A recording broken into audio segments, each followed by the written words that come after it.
What's going on, guys? Hope back another video on Project Lacquer right here. So today's video is going to be about changing the old body mount rubber style bushings, because who knows if they've been changed before. I doubt it. It probably not still be a 40-year-old rubber under here. And I'm going to replace them with the polyurethane energy suspension kit. I'll show you guys the part number and the tools you're going to need. No power tools on this. You don't want to spill one of the castle nuts in here. You're going to want some thread lockers when you install your new hardware, and make sure this thing's supported. Like, what I mean is, give it a good shake. This thing ain't going anywhere, I know that. And have a torque wrench, because you're going to want to send to your, you want to send to the right torque specs, and some red thread locker. I don't want to use that blue stuff because I like red better because it's more permanent and there's less chance of it coming off. So let me grab those bushings real quick, and I'll bring you guys back.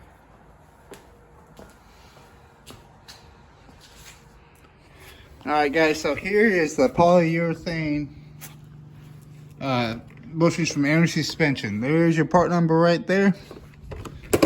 These two are going to be your radiator support. This is your middle point you subframe on your body, and this is the rear point of your subframe. It comes with your hardware right here. That's a thread locker you're going to want to use right there, the red one.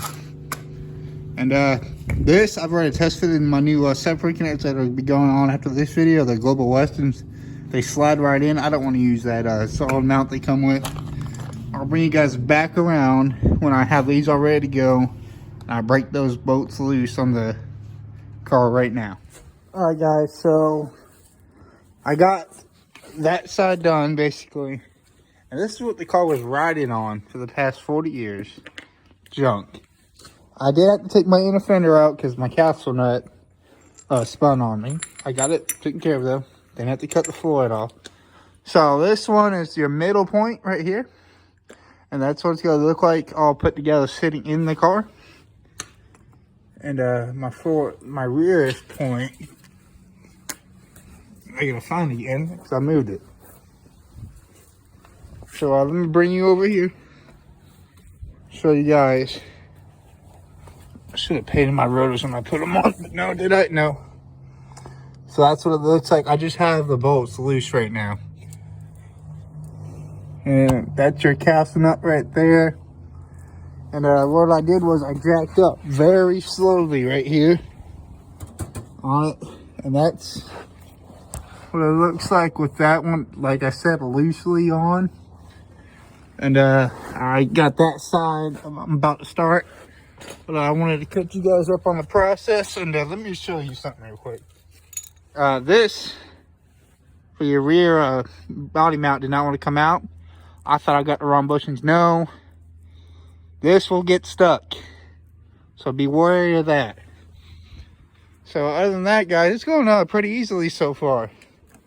And here's the other side. I think I still got it. That's all the rust that came out of it. This one didn't get stuck.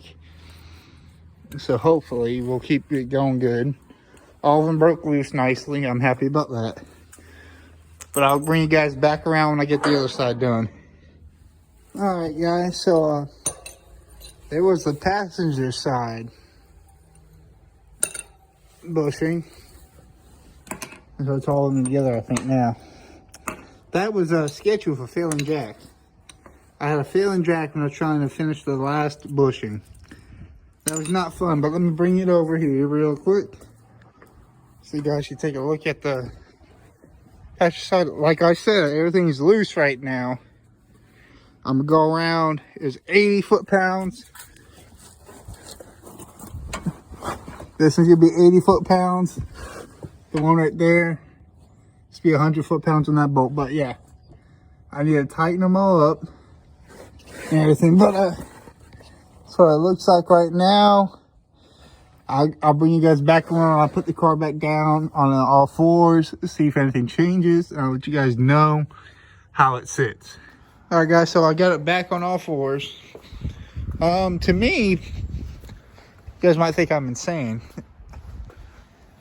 But it looks like it's gotten higher. Of course, by replacing those bushings, it will. So yeah, I just gotta put that inner fender back in and we'll be good. And remember, use your Loctite and no power tools when you do this. It won't be a fun day when you gotta fight with some castle nuts. But yeah, all replaced on the subframe and everything. You guys might notice something different about the seats. Right now, let me actually show you that, guys, that real quick. And I know what you guys might be thinking, Nate, why did you get some ugly seats? Well, I wanted stock seats. I got new covers on the way. The foam is in really nice shape. I'm gonna fix the center console net to get a new one actually. Then when it starts getting a little warmer out, I'm gonna do the dashboard. The back seat looking good back there now and everything. But yeah, and I think helping doing the bushings. Look at that. Nice. And I'm gonna change. I'm gonna get rid of this shackle setup. Do the proper pinion angle without those wedges. So I'm gonna get a 5-leaf on the back of this car. And eventually go to Caltrax. But when you guys see the surf connectors in, we're getting very close of pulling this 350 out and putting my 383 with nice cam, Eagle rotating assembly, all forged, 10-to-1 compression, going to be going into that 383. Trick flow heads and a bulk air gap intake. I don't know if I'm gonna get the Holy 750 dub pumper on that new motor or that new Edelbrock carb that you guys might have seen. That has all that adjustability on it. But I'm gonna bring you guys back around when I get that all tidied up. I'll catch you guys then.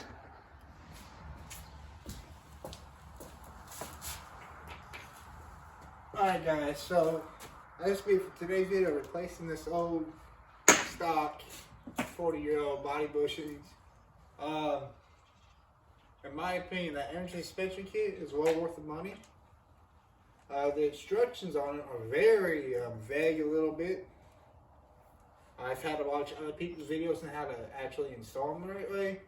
Because it isn't on the washers, it'd be nice to have a dial indicator to see how thick they are and everything. Because it tells you what bushing goes with what bushing in that insulator on the instructions, just not the thickness of each washer that goes with that said bushing in that said position.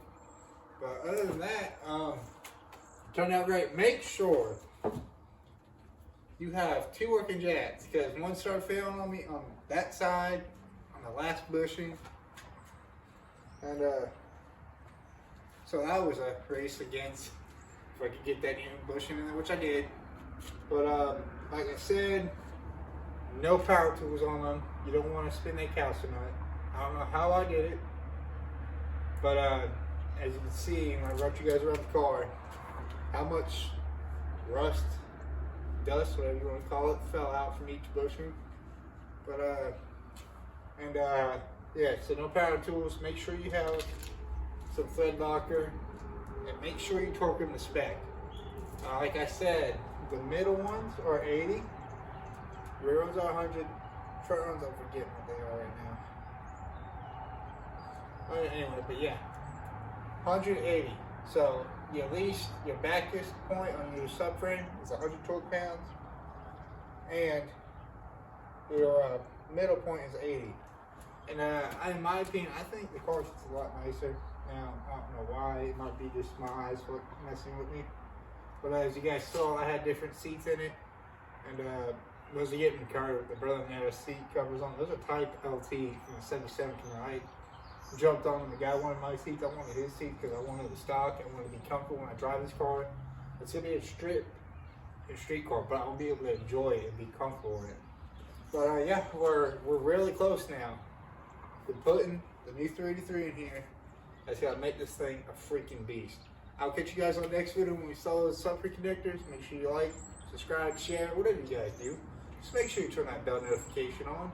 And I'll see you guys next time.